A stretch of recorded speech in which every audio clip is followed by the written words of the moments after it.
तो संधि कंप्लीट करने के बाद में और व्याकरण के 5 टॉपिक पहले अपन ने कंप्लीट कर लिए थे, उसके बाद में ये वाला टॉपिक जो आपको बहुत मुश्किल लगता है लेकिन बहुत ईजी बना दिया है, ढंग से पढ़ लेना, इसके बाद कुछ नहीं जाएगा।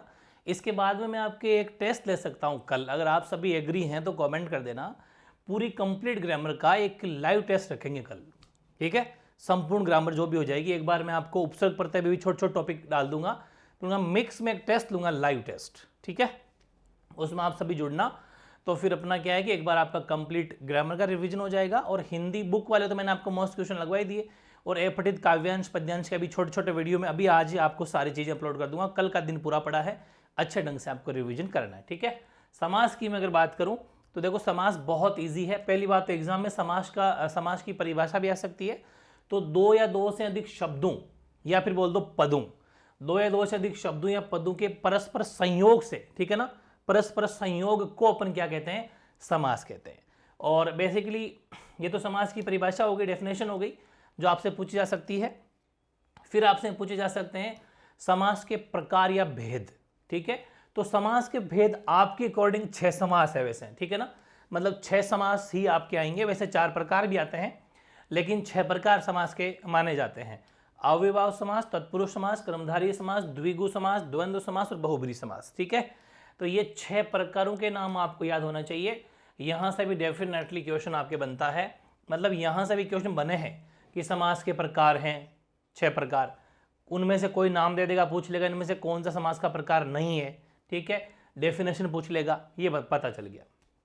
इसके बाद में समास से एक क्वेश्चन ये बनता है कि किसके अंदर अव्ययभाव समास है, या फिर आपका ये भी क्वेश्चन बनता है कि अव्ययभाव समास और तत्पुरुष समास में क्या फर्क है, दोनों में अंतर क्या है, या फिर ये भी आता है द्वंद्व समास व द्विगु समास में क्या अंतर है, ये भी बहुत बार पूछा गया है। बहुब्रीहि समास और आपके इस द्वंद्व समास में क्या अंतर है, मतलब कुछ भी वो पूछ सकता है। तो इनका अंतर क्या लिखेंगे आप, अंतर कुछ नहीं लिखना, जो इनकी डेफिनेशन है, जो इनकी परिभाषा है, वही उसका अंतर है, ये ध्यान रखना, ठीक है। तो अपन एक एक समास उठाते हैं। सबसे पहले आप हेडिंग लगाओ अव्ययभाव समास, ठीक है ना। कौन सा समास, अव्ययभाव समास। अव्ययभाव समास बहुत इजी है। सबसे पहली बात इसकी परिभाषा याद करनी है, वो क्या है कि जिस समास में पहला पद अव्यय हो और दूसरा पद संज्ञा हो, ठीक है ना, वेरी इजी, मतलब पहला पद का अर्थ निकले। परिभाषा तो आप याद कर लो, अव्ययभाव है तो उसमें अव्यय छुपा है, तो मतलब पहला पद अव्यय, दूसरा पद संज्ञा, संज्ञा का मतलब किसी का नाम या नाउन होगा। लेकिन आपको परिभाषा तो चलो याद हो गई, लेकिन इसमें सिलेक्टेड क्वेश्चन है, मतलब वैसे तो ये अव्ययभाव समास अगर पढ़ने लगे कॉम्पिटिटिव एग्जाम के हिसाब से तब तो अकेला एक दिन का है, लेकिन उतना अपन को नहीं पढ़ना, आपके जो आएगा वो इससे बाहर नहीं जाएगा। आपको क्या करना है, कुछ मैंने उपसर्ग सहित मतलब कुछ वर्ड लिखे हैं, जैसे आपको यथा दिख जाए, यथा, प्रति दिख जाए, ठीक है, इस इन समय प्रति और आ, इन उपसर्ग से, ये देखो भाई किसी भी शब्द के पहले लगने वाली उपसर्ग होती है तो इन उपसर्ग से बनने वाले शब्द सारे के सारे अव्ययभाव समास में आते हैं। और इस देखो मैं बता दूं, यथा का मतलब होता है के अनुसार, ये भी याद कर लेना। यथा का क्या मतलब होता है, यथा का मतलब होता है के अनुसार, के अनुसार, मतलब इस यथा का अर्थ होता है के अनुसार। ये बहुत सिलेक्टेड है, ये बहुत बार एग्जाम में आता है, यथाशक्ति, यथा विधि, है ना। तो यथाशक्ति का मतलब है शक्ति के अनुसार, मतलब इस शब्द को पहले लिखना है, उसके बाद में यथा का अर्थ लिखना है। विधि के अनुसार, विधि के अनुसार, ठीक है ना। तो यथा उपसर्ग से बनने वाले सारे शब्द अव्ययभाव समास में आते हैं। प्रति उपसर्ग से बनने वाले सारे शब्द अव्ययभाव समास में आते हैं। जैसे प्रतिदिन, दिन दिन, या फिर कभी कभी यह भी लिखा सकता है हर दिन, तो भी सही है, दिन दिन। या फिर देखो ये तो है सामासिक पद और यह समास विग्रह, समास विग्रह बोलते हैं इसको। इसे क्या बोलते हैं, ये जो अपने मतलब समास का विग्रह कर दिया अपने, जैसे अपन संधि विच्छेद कर देना, एक संधि शब्द उसको तोड़ दिया। जैसे एक तो शब्द विद्यालय, अपन लिख दिया विद्या प्लस आले, जो अपने संधि पढ़ा था, तो विद्या प्लस आले क्या हो गया, संधि विच्छेद, और विद्यालय क्या है, संधि शब्द है।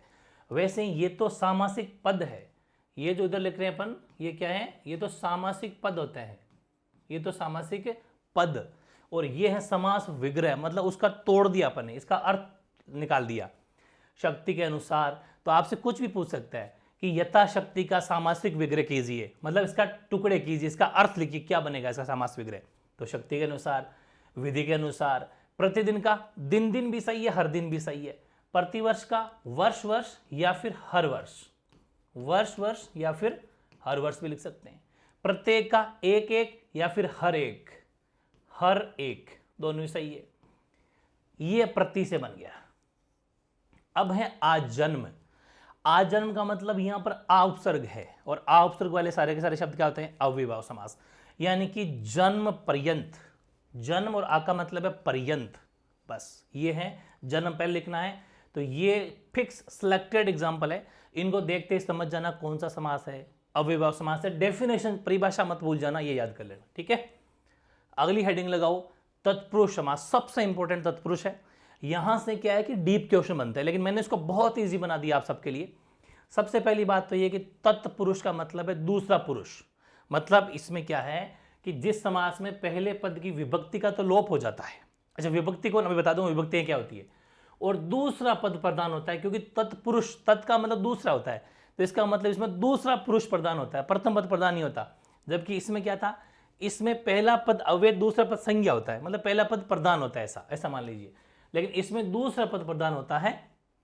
और मेन चीज क्या है, मेन चीज है कि इसके विभक्ति का लोप हो जाता है।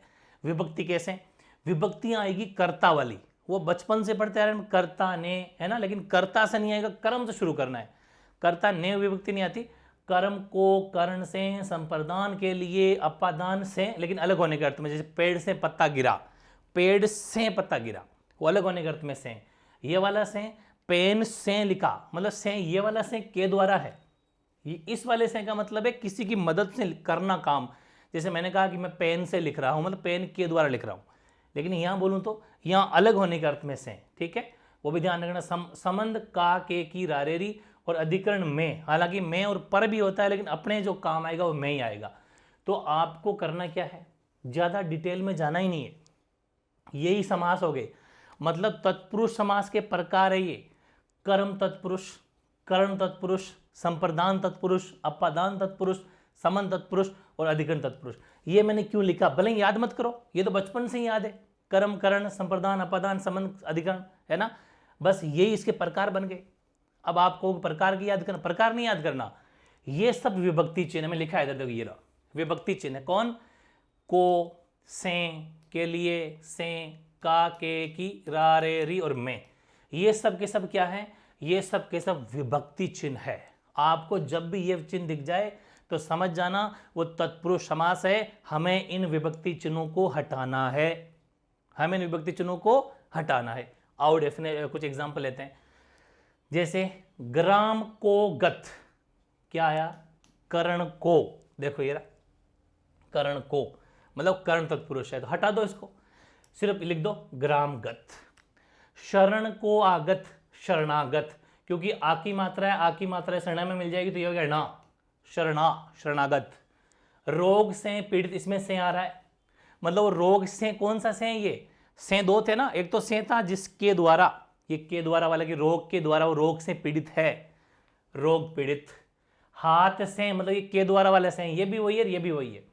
हाथ से लिखित, मतलब हाथ के द्वारा लिखित या हाथ से लिखित, हस्त लिखित, उसे हम क्या बोलते हैं, हाथ को हस्त बोलते हैं, तो हस्त लिखित। मैं यहां चाहता तो हस्त से भी लिखा सकता है, देखो आप चाहें तो इसको ये भी लिख सकते हैं, हस्त से लिखित, हस्त से लिखित, या हस्त के द्वारा लिखित तो हस्तलिखित। विद्या के लिए आलय, क्या आ रहा है, के लिए, कौन सा के लिए, ये रहा के लिए, ये देखो ये रहा के लिए। संप्रदान के लिए, तो विद्या के लिए, तो के लिए हटा दो और विद्यालय बन जाए, क्योंकि आ की मात्रा जो है वो विद्या में जुड़ जाती है और अधिक संधि हो गई। गायों के लिए शाला, गौशाला, के लिए हटा दो, के लिए हटा दो। और पत से भ्रष्ट, ये वाला से और ये वाला से अलग, ये से अलग होने के अर्थ में, वो वाला से जुड़ने के अर्थ में किसी के द्वारा। ये पथ से भ्रष्ट, मतलब पथ से भ्रष्ट हो गया, पथ का मतलब है रास्ता, रास्ते से भटक गया, पथ भ्रष्ट, से हटा दो। धर्म से विमुख, धर्म से विमुख हो गया, धर्म से निकाल दिया उसको, अपने धर्म को भूल गया, वो धर्म विमुख, से हटा दो। आम का चूर्ण या आम का चूर, अमचूर होता है, का हटा दो। ऋषि की कन्या ऋषि कन्या होती है, का हटा दो, की हटा दो, ये क्या है, ये का के की रा रे री संबंध है, ठीक है ना। ऐसे अगला देखो, धर्म में निष्ठ, कर्तव्य में निष्ठ, युद्ध में वीर, यहां में आ रहा है, कर्तव्य में निष्ठ, कर्तव्य निष्ठ, युद्ध में वीर, युद्ध वीर, मतलब जितने मैंने गोले बनाए ये सब विभक्ति चिन्ह है। विभक्ति चिन्हों को हटा दो, ये जब भी दिख जाए समझ जाना तत्पुरुष समास है, हटाना है इनको, वेरी इजी, ठीक है। तीसरा है द्विगु समास, अब समझना है द्विगु समास, और मैं अगला और लूंगा बहुब्री समास। बहुब्री हाँ, द्विगु और बहुब्री में बहुत बड़ा कंफ्यूजन है, आज दूर कर दूंगा, ध्यान रखना, ठीक है। लास्ट में लिखूंगा एक बात, यहां लिख रहा हूं, ये पहले लिख देता हूं, ये पहले लिख देता हूं, द्विगु समास इसलिए ताकि आप आंख खोल के जागते रहे, ठीक है, दिमाग को भी एक्टिव रखना। द्विगु समास एवं बहुव्रीहि समास, ठीक है ना, बहुव्रीहि समास, इनमें बहुत बड़ा एक कंफ्यूजन है, ठीक है ना, एक बहुत बड़ा कंफ्यूजन है जिसको मैं दूर करूंगा आज। कंफ्यूजन क्या है उसको बिल्कुल दूर करेंगे, ध्यान से समझना। पहले आओ इधर, द्विगु समास, द्वि मतलब यहां इसको आप पढ़ो, आप देखो याद करवाता हूं। द्विगु, द्वि का मतलब क्या होता है, दो, बस दो का मतलब क्या होता है, वो तो गिनती है, संख्या, बस हो गया याद। जिस समास में पहला पद संख्यावाची हो, मतलब नंबर हो, क्या हो, नंबर हो, तो जिस समास में पहला पद नंबर हो, संख्या हो, संख्या, वो द्विगु समास होता है। याद भी नहीं करना, द्वि मतलब दो होता है, तो संख्या खुद निकल के आ रही नाम में ही, मतलब परिभाषा भी याद होगी। जैसे कि नवरात्र, यहां पर देखो नव का मतलब 9 होता है, सप्ताह है, सप्त या 7 होता है, चतुर 4 होता है, त्रि 3 होता है, 7 होता है, 10 होता है, मतलब हर शब्द में पहला पद संख्यावाची होगा। नवरात्र, आगे समूह जोड़ना है, नौ रात्रों का समूह है, यहां पर नवरात्रि का समूह कर लेना, थोड़ी सी टाइपिंग एरर रह गया मेरे से ना, नवरात्रि का समूह है, नवरात्रि का समूह है, ठीक है। 7 दिनों का समूह है, सप्ताह 7 दिनों का समूह है। चतुर्वेद, चतुर का मतलब 4 वेदों का समूह है। त्रिभुवन, त्रि मतलब 3, भुवन का मतलब बिल्डिंग, भवन, 3 भवनों का समूह है। सप्त ऋषि, सप्त का मतलब 7 ऋषियों का समूह है। दशाब्दी, 10 अब्दों का मतलब होता है वर्ष, अब्दों का मतलब क्या होता है, ये अब्द है, दशाब्दी मतलब 10 अब्दों का समूह है। अब्दों लिख दो चाहे वर्षों लिख दो, एक ही बात है, 10 वर्षों का समूह, क्योंकि अब्दों का अर्थ मैंने यही लिख दिया है, अब्दों का मतलब क्या होता है, वर्ष, ईयर। ये है वेरी इंपॉर्टेंट। नवरात्रि का समूह है, या फिर कभी कभी समाहार भी लिख देते हैं, कोई फर्क नहीं पड़ता, समूह लिख दो चाहे समाहार लिख दो, बात एक है, लेकिन अपने तो समूह याद कर लो, ज्यादा इजी पड़ेगा। तो वेरी इजी है ना, बस क्या ध्यान रखना कि पहला पद संख्यावाची होता है। अब आप कहेंगे फिर ऐसा क्या कंफ्यूजन है, अगला हम आराम से याद कर लेंगे, बस ये कंफ्यूजन दूर करूंगा। देखो इधर आओ, ये पहले बहुब्री समझो, पहले बहुब्री पढ़ो। पहली बात तो मैं आपको एक ट्रिक बता दूं, वो ट्रिक तो ये है, पहले तो ट्रिक सुन लो, उसके बाद में फिर पूरी बातें सुननी है। ट्रिक क्या है, जितने भी भगवानों के नाम ये बोल दो, चाहे देवताओं के नाम बोल दो, देवताओं या फिर भगवानों, ठीक है ना, देवताओं या भगवान के नाम जो भी होंगे ना, भगवान के नाम, वो सब के सब बहुब्रीहि समास होगा। ये तो एग्जाम्पल है, ये तो ट्रिक है कि अगर कहीं पर भगवान का नाम दिख गया, मतलब वो उसमें कौन सा समास है, उसमें बहुब्रीहि समास है। लेकिन वो तो चलो खैर ऐसी बात है, वो तो एमसीक्यूज में अगर आता है तो इजीली देखना पड़ेगा, तो खाली जगह वगैरह में आता है, तो अपन को समझना बहुत जरूरी है। पहली बात तो इसकी परिभाषा याद करो, जिस समास में कोई पद प्रधान नहीं होता, ना तो पहला पद प्रधान होता है ना कोई दूसरा पद प्रधान होता है, जबकि समस्त पद के दोनों शब्द मिलकर कोई विशेष अर्थ प्रकट करते हैं, कोई अलग ही अर्थ प्रकट करते हैं, बहुब्रीहि समास होता है। देखो इधर आओ, आप कहेंगे सर इसके अंदर भी तो चतुरानन है, मतलब कि 4 है, इसका पहला पद भी तो संख्यावाची है, तो यही तो कंफ्यूजन है, यही कंफ्यूजन है कि इसमें भी पहला पद संख्यावाची और इसमें भी पहला पद संख्यावाची। तो अब वापस आओ, इस कंफ्यूजन को दूर करूं मैं, कंफ्यूजन आज के बाद खत्म। क्या, तो ध्यान रखें कि द्विगु समास, इसमें भी पहला पद संख्यावाची, ठीक, और बहुब्रीहि समास, तो ध्यान रखें, इसमें एक एक बात लिखता हूं। पहला पद अगर पहले लिखना अगर पहला पद संख्यावाची हो, ठीक है, लेकिन पहला पद संख्यावाची तो है लेकिन उसका कोई विशेष अर्थ निकलेगा, उसका कोई विशेष अर्थ निकलता हो, वहां पर बहुब्रीहि समास होता है। मतलब पहला पद संख्यावाची तो होगा लेकिन उसमें कोई विशेष कुछ नया अर्थ, विशेष अर्थ बोल दो या फिर कोई नया अर्थ निकलेगा या कोई तीसरा अर्थ निकलेगा, कुछ भी मान लो, लेकिन इसमें ओनली फॉर संख्यावाची होगा, ओनली प्रथम पद संख्यावाची बट अर्थ नहीं, है ना, अर्थ नहीं, कोई अलग से अर्थ नहीं निकलेगा। ये मेन डिफरेंस है।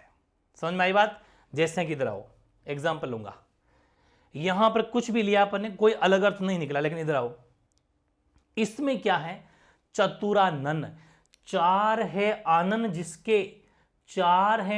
जिसके कौन होता है, चार आनन वाला, अर्थात ब्रह्मा। समझ पाए ना, चार भुजाओं वाले, चार आनन है जिसके, चार है आनंद जिसके, चतुरानन मतलब वो कौन है, चार भुजाओं वाले भी, वो भी विष्णु है, चार भुजाओं वाले विष्णु है, और चार है आनंद जिसके ब्रह्मा जी है। मतलब अलग अर्थ निकले, सिर्फ इतना सा नहीं कि चार है आनंद जिसके, लेकिन आगे अर्थ भी तो निकल रहा है ना। वैसे दशानन, 10 है आनंद जिसके, 10 है आनंद जिसके सिर, ठीक है ना, तो वह रावण है, अलग अर्थ निकल रहा है। मतलब जैसे ही समास विग्रह किया अपन ने, उसका तो अर्थ अलग निकल गया। त्रिनेत्र, शिव भगवान के 3 नेत्र जिसके अर्थात शिव, और लंबा है उदर जिसके, है ना, तो वो कौन है, गणेश जी भगवान, उदर लंबा है ना, सूंड जैसा। तो ये सारी बातें क्या है, मतलब पहला पद संख्यावाची तो है लेकिन उसका अलग अर्थ निकल रहा है। उसमें क्या था, उसमें कोई दिक्कत नहीं थी, पहला पद संख्या, 3 भवनों का समूह है, कोई अर्थ नहीं निकल रहा, 7 ऋषियों का समूह है, कोई अर्थ, कोई मतलब भगवान से रिलेटेड कोई अर्थ नहीं निकल रहा। लेकिन यहां पर क्या है कि उनका अर्थ भी निकलेगा, बस ये ध्यान रखना, ठीक है, बहुत इंपॉर्टेंट है। द्वंद्व समास, पहले में भी द्वय, लास्ट में भी द्वय, द्वंद्व, यानी कि जिस समास में दोनों पद प्रधान, क्योंकि इधर भी द्वय इधर भी द्वय, 2 बार द्वय, ट्रिक बता रहा हूं याद करने की, मतलब जिसमें दोनों पद प्रधान हो, द्वंद्व समास होता है। जिस समास में दोनों पद प्रधान हो और बीच में और या फिर या शब्दों का लोप होना, मतलब ये आपको दिखेंगे, लगभग और ज्यादा दिखता है, जैसे माता और पिता, भाई और बहन, दिन और रात, सीता और राम, देश और विदेश, गुण और दोष, सुख और दुख, कुछ भी आ जाते हैं। बीच में और इनका लोप कर दो बस, और बीच में क्या लगा दो, योजक चिन्ह। इसको क्या बोलते हैं, इसको बोलते हैं योजक चिन्ह का प्रयोग करना है, ठीक है ना, बीच में योजक चिन्ह लगा दो बस, और बीच वाले इसका और का लोप कर दो बस, दैट्स इट, ठीक है ना। माता और पिता, माता पिता, भाई और बहन, भाई बहन, दिन और रात, बीच में योजक चिन्ह लगा दो और हटा दो बस। ये जितने भी होंगे द्वंद्व समास, क्योंकि दोनों ही पद प्रधान होते हैं, देश भी पद प्रधान है, विदेश भी पद प्रधान है, ठीक है।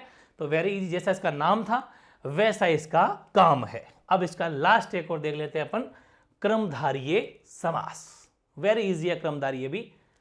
जिस समास में एक पद विशेषण और दूसरा पद विशेष्य, इसका मतलब यह है कि विशेषण का मतलब है, यानी कि मैं इसको शॉर्ट इजी भाषा में बोलूं तो इसमें यह होगा कि जिस समास में एक पद दूसरे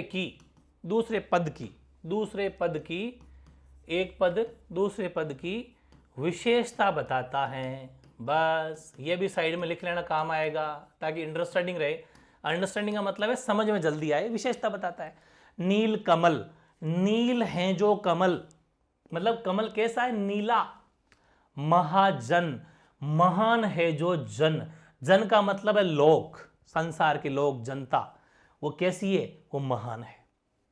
चरण जैसे कमल, चरण कमल, यानी कि कमल कैसे हैं, मतलब चरण कैसे हैं, कमल जैसे, ठीक है। महात्मा, महान है जो आत्मा, ठीक है। ऐसे ही महापुरुष, महापुरुष का मतलब क्या हो जाएगा, महान है जो पुरुष, महापुरुष, ठीक है। तो ये चीजें अपन को ध्यान रखनी है। मतलब कर्मधारय समास में क्या होगा कि एक पद जो है वो दूसरे पद की विशेषता बता रहा होता है। ये थे भाई समास 6 के 6, बहुत ज्यादा इजी है, मतलब बहुत इजी। इसमें है जो रहता है, जो है जो, महान है जो पुरुष, महान है जो आत्मा, चरण जैसे, इसमें यहाँ भी चरण है जो कमल, एक ही बात यार, चरण के समान कमल, चरण जैसे कमल, महान है जो जन, नील, मतलब एक शब्द एक दूसरे की विशेषता बता रहा है। ये पुरुष तो है लेकिन कैसे हैं पुरुष? महान, मतलब वो पुरुष की विशेषता बताई जा रही है। फिर यहां पर आत्मा, नॉर्मल भी आत्मा कहा जा सकता है, लेकिन आत्मा कैसी है? महान आत्मा, ठीक है। कमल है, चरण है वो कमल के समान, जन है वो महान, मतलब एक शब्द दूसरे की विशेषता बताता है, ठीक है ना। तो ये अपने 6 के 6 समास कंप्लीट है, अच्छे ढंग से देख लेना, और इस कंफ्यूजन वाली चीज को भी उतारनी है आपको, ठीक है। और एक एक चीज को उतारनी है ढंग से, इसके बाहर कुछ नहीं जाएगा। अगर ईमानदारी से पढ़ते हो तो अपने आपको मैं बता देता हूं, समास कंप्लीट, संधि कंप्लीट, इसके अलावा 1 2 3 4 5, ये 5 टॉपिक का तो एक वन शॉट रखा था अपने। इनकी तो एक ही क्लास ली थी, एक क्लास इनकी ले ली अपने, और इन दोनों की भी एक ही क्लास ले ली। तो इन सब क्लास का ढंग से रिविजन करो, क्योंकि मैं आपको फिर बता दूं, अगर आपकी हिंदी व्याकरण सही है, अगर आपकी हिंदी व्याकरण मजबूत है, हिंदी व्याकरण आपकी अगर 100% सही होती है, तो उसका पूरे पेपर पर इंप्रेशन जाता है। क्यों? क्योंकि उन्हें पता है कि बच्चे को हिंदी व्याकरण का नॉलेज है। अगर हिंदी व्याकरण का बच्चे को नॉलेज है, इसका इट मीन्स उसको हिंदी अच्छी आती है। लेकिन जब व्याकरण ही गलत है तो वो समझेगा कि इसने जो क्वेश्चन आंसर किया उसमें सिर्फ चैप्पे आई जुई, आया सो कुछ भी नहीं, बस चैप दी आई जुई। ध्यान रखना, इसलिए व्याकरण अच्छी होनी चाहिए, कंप्लीट सही करनी है। फिर क्वेश्चन आंसर छोटे मोटे रह सकते हैं, फिर भी नंबर मिल जाएंगे, ठीक है। तो ये था सेशन, कैसा लगा जरूर कमेंट करना।